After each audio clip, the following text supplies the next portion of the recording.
Bismillah ar-Rahman ar-Rahim, salam alaikum wa rahmatullahi ta'ala barakatuhu, que la paix soit avec vous, où que vous soyez et peu importe qui vous êtes, c'est pas le problème c'est ce qu'il y a en vous.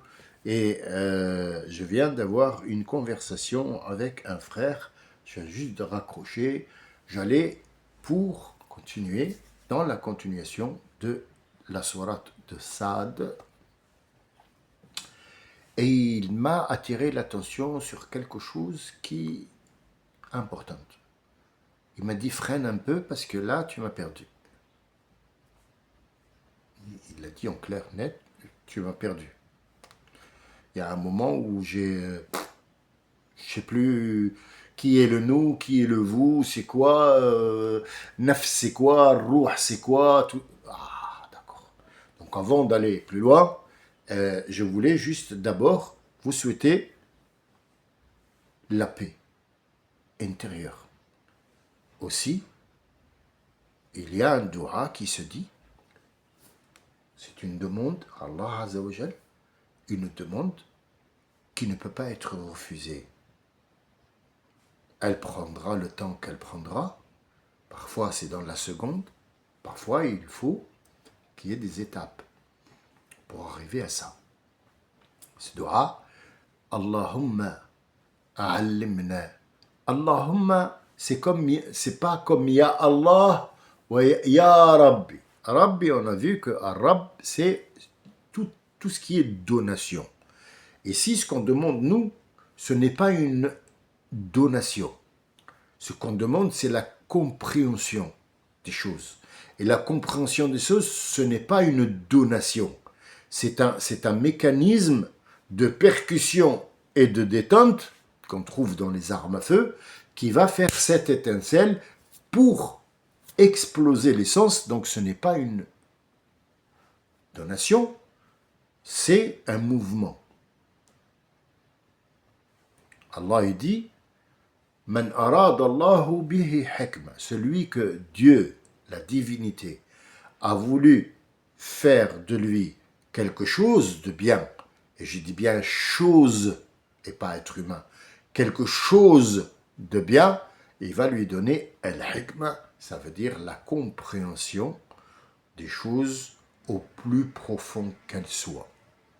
Et il précise que وَمَا أُوتِيتُم مِّنَ الْعِلْمِ إِلَّا قَلِيلًا, vous n'avez de cette science qu'un peu.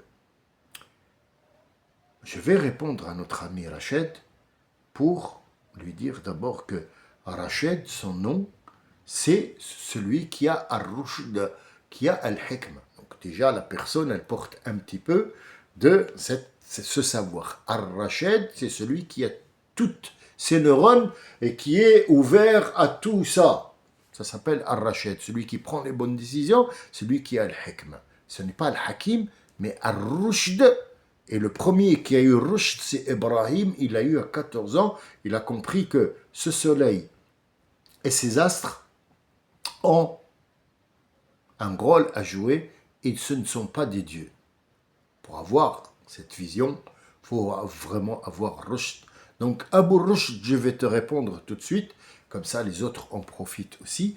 Et d'abord, je te remercie à mon nom, à moi, et au nom des autres qui peut-être n'ont pas osé dire « Attends, là, je n'arrive plus à suivre, je ne comprends pas. » Que je le vois quand le nombre de vues baisse, je sais que les gens, il a perdu le fil, il n'a pas trop envie de se casser la tête parce que ça commence à avoir mal à la tête, il ne sait pas où il en est. Cette ayah vient nous dire, d'un côté, le côté physique. Khalq. Les gens s'attendent à que je leur dise, oui, c'est de l'argile, et là, il a façonné, il a fait comme ça, et puis il a tiré, et puis après, il l'a mis dans le four. C'est ce que les gens ont dans la tête. La partie physique, c'est pas ça. Nous avons vu la première fois, dans Surat, la ilaha Muhammad Rasulullah, Surat qui était avant, oh là là, j'ai un trou de mémoire, c'est pas grave, nous avons vu le côté, la connerie qui va se faire. Comment elle a été fait, par qui et comment. Il n'est pas rentré dans les détails, mais il te donne des fils que quand tu viens de ce côté-là, tu vas tirer ces fils-là pour les racoler, pour trouver le côté physique. ce côté physique ici, on va le détailler. L'être qui est un clone de Adam, c'est le clone de Adam. Adam va être cloné, mais pas le clone que vous connaissez, parce que le clone a les mêmes traits, a le même visage. Non, on a un nez pour respirer. Les animaux ont un nez pour respirer. Est-ce qu'il y a des animaux qui n'ont pas de nez pour respirer? Est-ce qu'il y a des animaux qui ne respirent pas? Ça existe. Même les poissons dans l'eau respirent. Ils ont leur façon de respirer, mais elles respirent. Donc le nez est fait pour la respirer. Les yeux sont faits pour regarder. Est-ce qu'il y a des oiseaux ou des animaux ou des insectes qui ne regardent pas? Oui, mais ils voient autrement. Ils voient avec son museau. Comme la taupe, c'est la reine des sensations. Elle voit tout avec ses tentacules dans la bouche. Quand vous voyez une taupe, vous allez dire Subhanallah, elle a une main au museau. C'est des trucs de fou. C'est un truc tu peux pas regarder ça en restant sans réfléchir. C'est pas possible, à moins que tu sois con. Et des cons, il y en a. D'accord. Donc ici, c'est le côté physique, mais pas dont vous avez cette idée. Reprenons simple. On va faire comme si on était des petits garçons et des enfants ou des petites filles, et on va parler simple, comme si on était à la maternelle, parce que c'est pas mauvais de parler comme si on parlait à la maternelle. C'est pas mauvais. C'est plus rigolo et l'information passe mieux. Après, celui qui a compris, il passe bien sûr à la philosophie qui est la mère des sciences. C'est avec cette philosophie qu'on explique des choses inexplicables. Adam est là. Je ne veux pas précipiter comment a été la cérémonie de Adam de l'autre côté et la bagarre qui est entre lui et Iblis. Mais Iblis a aussi proliféré ici des menaces. Donc, je peux me permettre de vous dire que il lui a dit, je vais vous citer la sourate et vous allez comprendre. Ya Adam, ma mana'aka, qu'est-ce qui t'a pris, qu'est-ce qui t'a empêché de te prosterner quelque chose que j'ai créé de mes propres mains? Nous avons vu que Iblis et les autres, Allah leur a dit kun, kan. Ce sont des cellules, des molécules, pardon, excusez-moi. Ce sont des molécules. Ces molécules, ils peuvent se séparer et ne plus jamais se coller. Et ils peuvent se recoller pour redevenir ce qu'ils étaient, mais quelque part, ils n'existent pas, ils n'ont pas de physique. Un genou qui change de physique n'a pas vraiment un visage, puisqu'il peut prendre l'apparence de n'importe quoi. Alors, quelle est sa vraie apparence? C'est le feu, tout simplement, c'est cette chaleur. Un ange change d'aspect physique. Nous avons des anges qui marchent parmi nous sur la terre, qui ont un physique comme nous, mais ce n'est qu'une illusion. Une illusion. Ce visage, cette personne que tu as vue, ces anges qui sont venus voir le prophète, alayhi salatu salam, et j'ouvre la parenthèse pour vous montrer cet exemple. En vrai, il y en a un qui est venu s'asseoir, et il n'avait pas l'air de quelqu'un qui a fait un long voyage. Il avait les cheveux tellement noirs que ça semblait sortir du réel. Il était tellement blanc dans le visage que ça sortait du réel. Et il était habillé tellement propre que ça sortait du réel, et pourtant on le voit. Tout le monde l'a vu. Et il est venu, il s'est assis devant le prophète, il a mis les genoux devant les genoux du prophète, et lui a dit, « Ya Muhammad, qu'est-ce que l'ihsan? Qu'est-ce que l'islam? Qu'est-ce que ça? Qu'est-ce que ça? Qu'est-ce que ça ?» Le prophète lui a répondu. Et il est parti. Il leur a dit, « Est-ce que vous savez qui était là ?» Il dit, « Rasulallah, on ne sait pas. C'est un homme, un voyageur, un arabe, on ne sait pas. » Il a dit, c'était Jibril. Est-ce que c'est Jibril? Non. Donc cette image existe? Non. C'est une illusion que tu as vue toi en vrai. Donc en fait, toute la création d'Allah Azzawajal n'est pas vraie parce qu'elle n'est pas physique.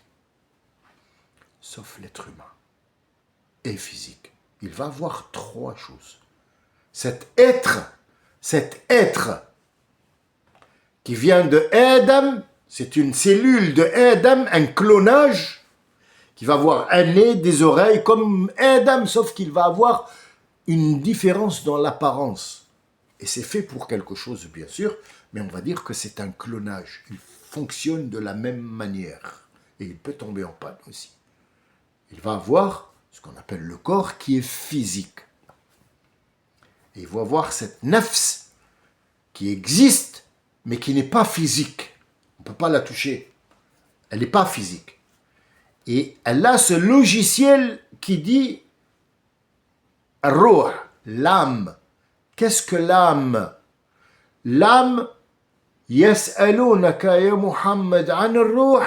Ils vont te poser la question sur ar-ruh, sur l'âme. Dis-leur, tu n'as pas à inventer une réponse. Je vais te donner la réponse pour que tout le monde sache ce que c'est que l'âme. Qul ar-ruh min amri rabbi. Cette âme, c'est l'ordre de Dieu. Elle fait partie de l'ordre de Dieu. Qu'est-ce que l'ordre de Dieu? Isa, c'est l'ordre de Dieu. C'est le mot de Dieu. Kalimatillah, c'est le mot de Dieu. Il lui a dit sois, et il a été son père. Est-ce qu'il a été physiquement? Oui, c'est du physique. C'est du physique. Il a été créé par Allah Azzawajal, son père. Physique, il existe vraiment. Oui, il existe vraiment. C'est un être humain et il a dit, je mange comme moi et ma mère, on se promène dans les souks, dans les marchés et on mange al-qaddid. C'est le manger de l'époque, c'est de la viande séchée sur les pierres parce que il n'y avait pas de frigo et ainsi de suite. Et les dattes, on mange les dattes et on fait pipi caca. Qu'est-ce que l'ordre de Dieu?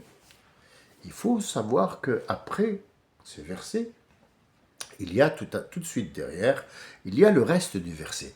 وَمَا أُوتِيتُم مِّنَ الْعِلْمِ إِلَّا قَلِيلٌ. Ya Muhammad, ils vont te poser la question sur Ruh. Dis-leur que Ruh fait partie de l'ordre de Dieu.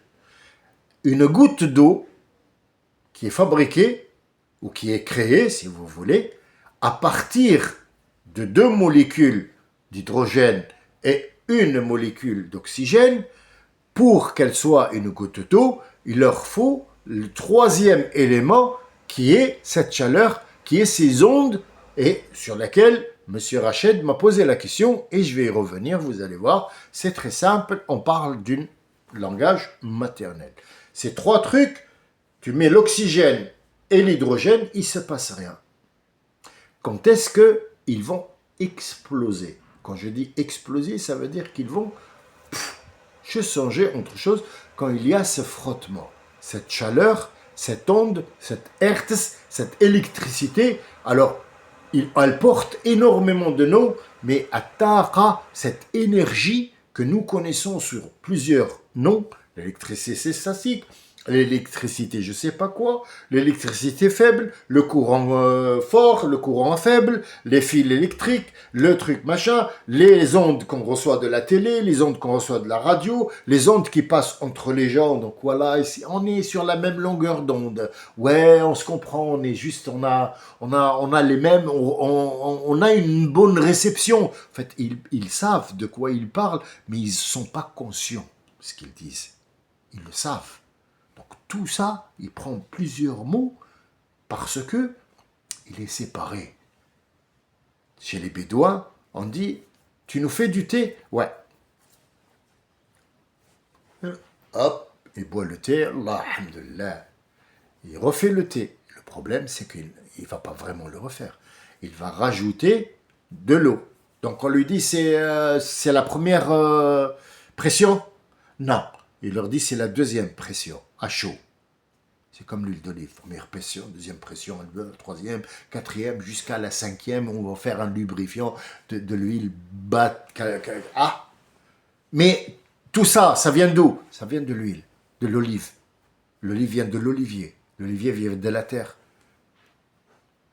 La terre, pour qu'elle puisse, il faut qu'il y ait du magnésium, du machin, des trucs. Et pour ça, il faut un dinosaure pour qu'il fasse caca et pipi, pour qu'il puisse y avoir, la terre soit fertile et du l'humus pour que monsieur puisse nous donner 4 noms de l'électricité. Ah, d'accord. Qu'est-ce qui se passe après? Qu'est-ce qui se passe? C'est simple. Le corps, l'âme, l'âme. Le corps ne fonctionne pas sans l'âme. Ce sont les informations, les instructions, comment une goutte d'eau ou une olive va donner cette huile ou la goutte, l'oxygène, hydrogène, à partir de cette électricité qu'on vient de connaître maintenant et qu'on est en train d'utiliser, que ça soit pour allumer, pour se chauffer, pour regarder la télé, pour se déplacer, la voiture elle roule à ça, puis bientôt on va voir des armes avec de l'électricité seulement, il n'y a plus de balles, il n'y a plus de cuivre, donc c'est dans les signes de la fin du monde. Ça s'appelle l'ordre de Dieu. C'est les lois que Dieu a mis pour qu'une goutte d'eau soit là, il faut qu'elle passe par 3 trucs, c'est l'ordre de Dieu. Donc, Ruh min amra rabbi, elle fait partie de. Nous avons l'autre fois dit fawq, taht, wara, biyamin, al yasar, amam, bayn. Aujourd'hui, on voit min. Tu as une pomme et tu vas donner un morceau à ton voisin. Tu as donné min la pomme, tu lui as donné un morceau. De la pomme, tu lui as donné un morceau. Min. Ar-Ruh min amr Rabbi. L'amr, cet ordre qu'il a donné au monde pour qu'il soit monde. Toi, tu seras un arbre, tu feras ça et ça et ça. Toi, tu seras le vent. Toi, tu seras l'éclair. Toi, tu seras le tonnerre. Toi, tu seras la terre. Toi, tu seras un bougainvillier. Lui, ça sera un Zemmour, le con. Oui, ça sera une merde. Non, la merde quand même, on achète des choses au prix unique et puis on les mange et ça devient de la merde. Lui, c'est un déchet pas nucléaire, c'est un déchet, on ne sait pas, cosmique ou un truc comme ça, même pas. C'est un déchet de... Pourquoi je vous évoque toujours ce mot-là? Parce que je vous emmène dans un monde qui est énorme. Et ce monsieur représente tout le corps politique qui a le même niveau que lui. Donc à chaque fois, je reviens vers lui, ou alors Bardella, un truc pour vous montrer, vous êtes dans un niveau haut, regarde en bas, c'est comme l'élastique, je tire, et je lâche pour que tu as la claque. Ah merde, ah oui, mais c'est Zemmour. Putain, non, mais c'est bon, laisse-moi dans le niveau supérieur, j'ai pas envie d'aller en bas. Mais sinon, il n'est pas intéressant. C'est pas quelqu'un que j'évoque pour lui faire plaisir. Ou... Non, du tout. Faut que vous sachiez, parce qu'on m'a posé la question, pourquoi tu en parles? Parce que c'est un élastique. Pour que tu saches dans quel monde on vit. Le monde de ce petit singe-là. Donc, est-ce que vous voulez, dans ce singe-là, ou reconnaître le stupide, ou s'élever du stupide? Qu'est-ce qu'il t'a donné, Allah? Il t'a donné cette roue, cette âme. Cette âme, peu importe ce qu'on vous dit. Oui, mais bon, tu sais, ouais, au tableau, il y a quelque chose. Il a une âme, il vit. Il le sait. Sans l'âme, tu ne peux pas vivre. Ce sont les ordres que le corps a pour vivre. Il lui a dit, soit un corps, soit poil, soit duvet, soit quiquette, toi soit une dent. Le cœur, toi tu dois battre, il faut soit sang, soit cellule, soit plasma, soit je sais pas quoi, soit magnésium, soit fer, soit ça c'est l'âme. L'âme, ce sont les informations que l'esprit. Qu'est-ce qu'alors l'esprit, c'est quoi? L'esprit, c'est la chose que tu vas courir derrière. C'est elle qui va, avec elle va reconnaître les autres esprits et tu l'utilises. En fait, le toi, le moi, le vous, chacun de vous a un nom. Il s'appelle Samir, Rached, Mohamed, Greg, je sais pas quoi, Fatiha. C'est lui, cette Fatiha, ce Marc, ce Jean-Marc, ce Mohamed, moi, Sami, je suis moi, c'est un ensemble de sentiments, et ces sentiments-là, je vais les mettre et j'ai 3 outils. J'ai un corps, il est là de chair, j'ai une âme, qui est les informations, et j'ai cet esprit-là qui va faire bouger ce corps. Parce que moi, le moi de l'intérieur, le moi qui existe, qui sort de Adam, n'a ni forme, ni rien. Il a juste une existence qui dit je veux ou je ne veux pas.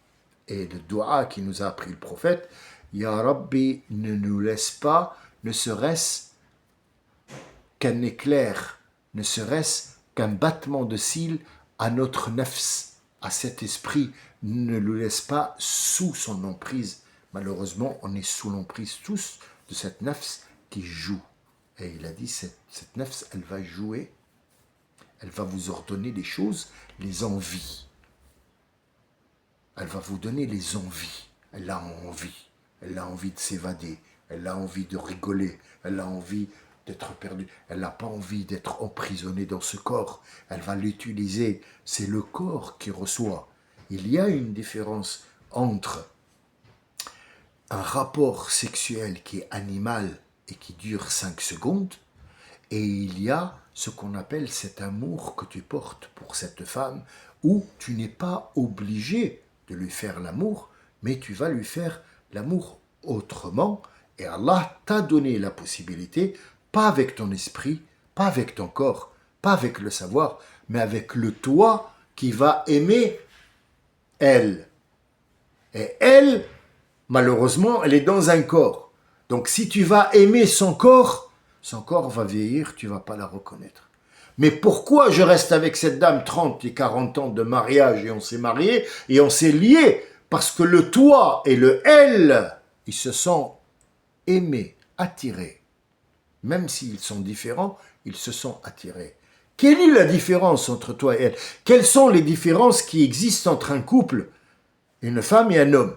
D'abord, c'est le métabolisme. Ça veut dire que le corps de la femme demande des choses que le corps de l'homme ne demande pas. Et le corps de l'homme demande des choses que le corps de la femme ne demande pas. Ça, c'est la première des choses qui doit être différente.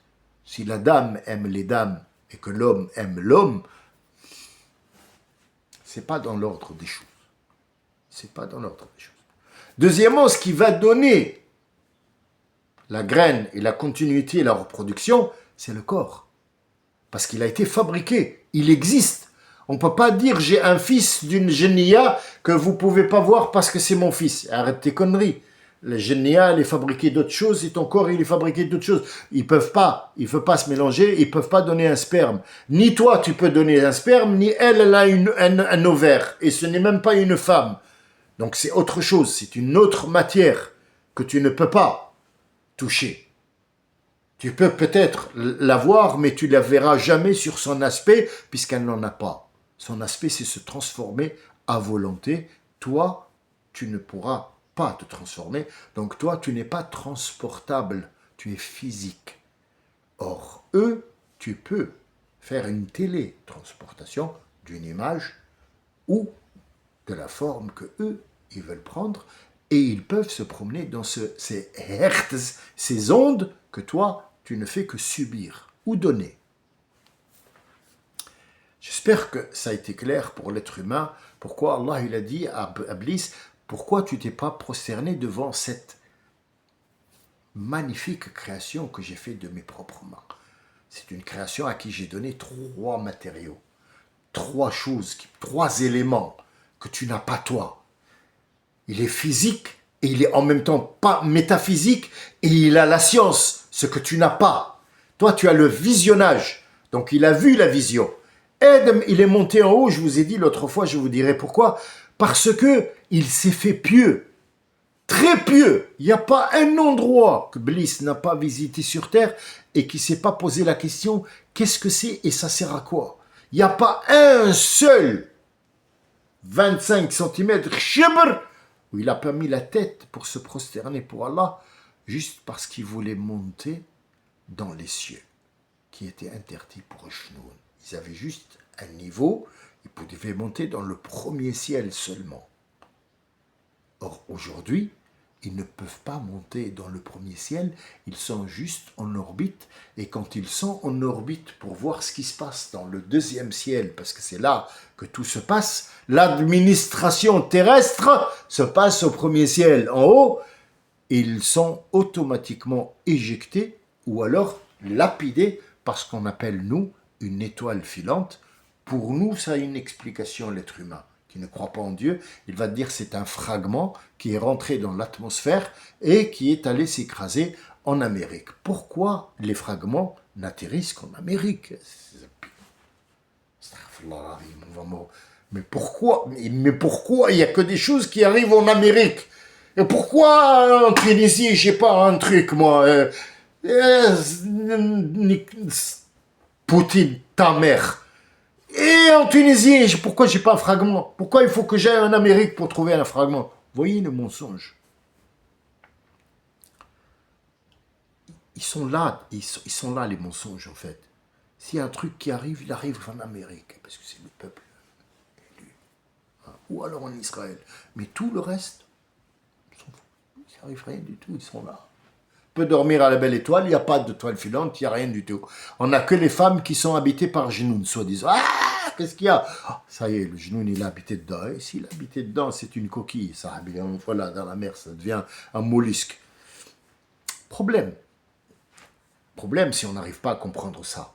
Si vous arrivez à comprendre le vous allez comprendre que votre nefs, elle vous emmène à voir autre chose. Par exemple, là, quand je parle, il y a des nefs qui sont en train d'écouter parce que le toi l'a obligé à écouter ce Sami, parce que tu as trouvé, toi, pas ton nefs, toi, tu as trouvé qu'il y a une logique qui te parle et tu voudrais bien la comprendre. Mais ton nefs, elle te dit, ouais, mais il y a le match. Ouais, mais j'ai envie de sortir, là. Ouais, mais t'as vu l'autre fois, t'as garé la voiture. Où ça, c'est Shaitan qui va utiliser nefs. Et ton corps, le pauvre, il suit. J'y vais? Ah non, j'y vais pas. Tu veux que j'aille? Non, j'y vais pas. Ah, il est fatigué. Ouais, mais laisse-le, il va se... Mais le toi, c'est toi qui réceptionne ce que je te donne. C'est pas ton nefs. C'est pas ton âme. C'est pas ton corps. Et Iblis, il a bien compris ça. Il a bien compris. Et il a eu ce qu'il voulait. Après être le plus pieux des genoux, Allah Azza wa Jal, il croyait qu'il avait... La supercherie avait marché avec Allah Azza wa Jal. Et il lui a dit, « Ukhruj minha fa innaka rajim. » Ukhruj de quoi? Sors d'elle. Elle, c'est qui? Vous voyez, qu'on traduit en français, sors d'elle, c'est pas du français ça. Ça veut rien dire. Sors d'elle. Et pourtant en arabe, ukhruj minha. Minha, c'est quoi? Il fait référence à quoi? Ukhruj minha de quoi? C'est ma miséricorde. Parce que si ma colère avait devancé, tu serais déjà non existant. Je t'aurais complètement effacé. Mais ma miséricorde et ma gentillesse comme étant un Dieu qui est amour, je vais te pardonner. Maintenant, tu as le droit de vivre. Il lui a dit, mais puisque tu m'as donné ta parole et je sais que Dieu, dans ta grandeur, tu donnes ta parole et tu la tiendras, sur ta grandeur, sur ta miséricorde, je ferai tout mon possible pour que cet être humain, que moi je suis mieux que lui, j'ai été créé de feu et toi non, et lui il tient en fait, il est tellement idiot que même Dieu lui a expliqué que cet être humain il est mieux que toi, il est mieux que toi, et pourtant tu tiens, excusez-moi c'est des appels des marches, tu tiens absolument à dire que toi t'es créé mieux que lui, mais mieux dans quoi? Tu es juste des molécules. Lui, c'est des cellules. Lui, il représente Adam et il a 3 choses qu'il doit gérer. Le corps, l'âme et l'esprit, et lui ou elle. Toi, t'es rien. T'es pas physique, t'existes même pas. T'existes même pas. C'est pour ça qu'il te voit même pas, parce que le physique ne voit pas le métaphysique. Ou alors il doit réfléchir. Donc en fait, on ne peut pas t'attraper, tu n'es pas physique, tu n'existes pas, on ne peut pas t'attraper. Attrape-moi de l'air. Tu m'as dit que le ciel, il est bleu. D'accord, moi je vais te réserver un voyage dans un avion militaire où il peut s'ouvrir, je vais te mettre un masque et tout et te donner une tasse, remplis-moi de l'air bleu. Et je t'ai réservé un bateau spécial pour toi, un voilier, qui va aller au fin fond du machin, t'inquiète pas, c'est à mes frais, rapporte-moi de l'eau bleue. La mer, elle est bleue. Rapporte-moi de l'eau bleue. Parce que le bleu n'existe pas. C'est de l'ultraviolet. Qui te semble, toi, bleu, pour que tu puisses reconnaître, pour que tu puisses gérer cette nafs, ce corps, et cette âme qui est, ce sont des informations. قل الروح من أمر ربي. اخرج منها. Il a dit, sors de ma miséricorde. Innaka rajim. À ce moment-là précis, Bliss va s'appeler Rajim, Shaitan, hors la loi. Et on a le droit et on est dans l'obligation de le lapider. Et lapider, ça ne veut pas dire prendre des pierres et les jeter, c'est le mouvement de lapidation qui compte ici. C'est pas la pierre que tu vas jeter. Bon, j'ai rigolé quand je suis allé à la Mecque. Bon, je suis allé à la Mecque. Personne ne sait que je suis allé à la Mecque. On n'en a rien à foutre. Je dis à personne et ça intéresse personne. Mais j'ai vu des gens qui prenaient des grosses pierres comme ça. Des grosses pierres. Ce qu'il dit, tellement ça veut dire, quand elle est grande, on le frappe plus fort. C'est dommage, tu aurais laissé ta place à quelqu'un d'autre qui serait allé à la Mecque. Le but, même une petite, c'est le geste de lapidation. Ça veut dire que c'est quelqu'un qui a été condamné par Allah. C'est pas rien, lapider. Lapider, ça a été au temps de Moïse. La femme est lapidée. Maintenant, ils disent, en Saoudi, en Arabie Saoudite, ils lapident les femmes. On n'a jamais lapidé de femmes dans l'islam. Jamais. Au grand jamais. La lapidation était pour les juifs, non pas pour les musulmans. Il est interdit de lapider. Donc ceux qui vous disent qu'ils ont lapidé des femmes, c'est faux. Ça n'existe ni dans le Coran, ni dans la Sunna. Il est interdit de lapider. La lapidation a été au temps de Moïse pour une cause bien précise, on y reviendra, mais elle a été pour Shaitan. Il doit être lapidé, ça veut dire rejeté complètement. Il n'y a pas de retour pour lui. Cette lapidation, ça veut dire qu'il n'y a pas de retour. On ne peut pas lapider quelqu'un avec des pierres et puis après venir et avoir de la valeur. Il n'en a plus de la valeur. Il n'a pas de valeur du tout, du tout. Il lui a dit wa'azzatika wa ajalalika. La tatati tatata la khrijannahum. Et Dieu va lui dire wa'azzati wa jalali. Tu as juré sur ma grandeur, eh bien moi je vais te jurer sur ma grandeur que toute personne, ces personnes-là, qui te suivra, ça sera les cellules mortes de Adam et ils seront avec toi, fi jahannam, dans le feu. Mais quel feu? C'est quoi le feu? C'est quoi le feu? On va laisser l'histoire du feu, du Jannah et du Nar pour ne pas mélanger, mais on va passer, Inch'Allah, j'espère qu'aujourd'hui c'était clair, et que Dieu, dites merci à Rachid qui a essayé de me dire stop, va pas plus loin, explique-nous d'abord ça, parce que là je suis un peu perdu, et puis après, donc en fait, cette explication qui est pour moi, niveau primaire, excusez-moi de dire ça, chaque fois j'ai honte quand je dis ça par rapport à vous, mais ça fait 40 ans, je ne peux plus retourner à ce niveau-là. Moi, je cherche autre chose. Si je commence à vous parler des lettres, là, on va plus se comprendre. Tout le monde va me lâcher, je vais me trouver tout seul. Et je vais vous dire autre chose aussi. Les gens qui vont venir après nous, quand je dis moi, je vais laisser cet héritage pour les autres, ils ne vont pas prendre, on est dans la fin du monde. Pourquoi? Regardez, je vais vous donner un exemple en France ici. Les jeunes qui vont au collège, écoutez, tendez l'oreille, allez devant un collège, ou allez dans le bus, pas dans le collège, parce qu'après ça va faire des problèmes. Là, qu'est-ce qu'il fait lui, hein? Machin, dans le bus, tendez l'oreille aux jeunes. Si tu parles pas vite, Oui, je lui dis, wesh, je lui dis, tu es comme ça, il faut qu'il parle comme ça, en rajoutant le wesh, je lui ai dit, et ta mère, et nique ta mère, tout ce langage-là, il faut qu'il soit rapide, vite. Tu n'es pas considéré comme un être humain. Donc l'État a donné la possibilité à des gamins et des gamines qui ne savent même pas encore se torcher le cul, à changer un langage de leur ancêtre. C'est les gamins qui l'ont changé. C'est pas les Nord-Africains qui ont changé le truc, ou les Asiatiques, les machins. Ce sont les gamins du pays à qui on apprend à parler en français. Il lui a donné la possibilité de changer tout un langage. Maintenant, on peut pas. Il n'y a plus de français. Il n'y a plus d'arabe. Il n'y a plus de vrais chinois. Il n'y a plus de vrais russes. Il n'y a plus d'américains. C'est un langage de rue. Même en Angleterre, on ne parle. Tu ne peux pas comprendre un jeune. Tu te dis. Moi, à mon époque, quand je parlais en anglais, jusqu'à aujourd'hui, je parle comme, excusez-moi pour le mot, hein, comme un nègre qui parle en français. Mon anglais à moi, c'est you speak with me. I am hunger. Je suis en colère. C'est un anglais. Tu sais, le gars qui est en train de piétiner du vin pour en faire des raisins. C'est pareil, je parle en anglais.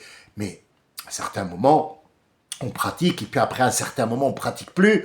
Non, mes enfants, ils se moquent de moi quand je parle en anglais, parce qu'ils me disent, mais on dirait quelqu'un qui est en train de casser un mur. Oui, mais je m'explique, et j'explique des choses que toi, tu ne peux pas expliquer, parce que tu parles le langage de rue que personne ne comprend. C'est pour ça que tu n'arrives pas à me comprendre. Il y a une grande différence entre le langage, par exemple, de Obama. Je le prends comme un exemple, parce que, bon, c'est pas, je le respecte pas plus que ça. Mais je dis que Angela Merkel, quand elle parle en allemand, Obama, quand il parle en anglais, le prince Charles ou la reine d'Angleterre, quand elle parle de l'anglais. Sauf que le peuple, des petits cons, qui vont faire le peuple de demain, n'ont plus de langage. Parce que le pays, parce que les Zémouriens, les Philippiens, les Mariniens et les Bardéliens ont foutu le bordel dans le langage. C'est fini. Même le président de merde, il leur dit, il est allé leur parler, les armes comme quoi dans les réseaux sociaux, tu comprends, le langage des jeunes, pour se rapprocher plus des jeunes.